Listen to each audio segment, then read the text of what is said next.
So Jerome, we talk about grass hancing and finding tools that work for our farm to improve our nutritional plan for our cows to make that milk that we need.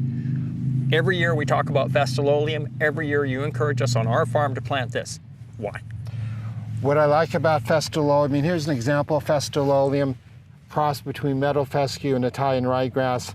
Fast establishment, deep root structure, high energy, which you need for milking your tank, very vigorous growth. When you do an overseeding program, you want grass that will establish quickly. The other thing I've really noticed about it, it seems to persist really well throughout our long grazing season of over 200 days. That's one of the things about the Festulolium with those meadow fescue roots. It allows to reach deeper into the cooler temperatures, maintains forage quality, is less stress. So yeah, it's that combination of Italian ryegrass and meadow fescue that makes this 4N Festulolium perform for you. That's good. It seems to hold up well too. We run a pretty high stocking density, maybe as much as 100,000 pounds per acre while we're grazing, so that the cows are mouths munching instead of bodies laying down squishing.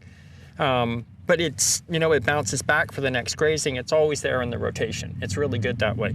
So why is diversity in the pasture important? Yeah, that's a good question, Jerome. It's really critical. So what happens is, if this was all annual ryegrass, we'd come out here in the spring and the ryegrass would go boom, and there'd be all kinds of feed.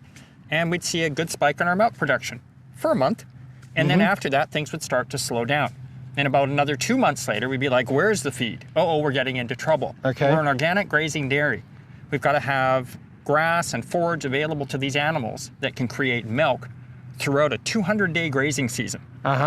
So different varieties of plants are what we need to have. Something's going to be working at this time, something's going to be working at this time, and there'll be overlaps. So you've always got enough feed in front of them to fill their bellies, but you've also got the quality of feed to make the milk. Good. And it's just so important. Yes.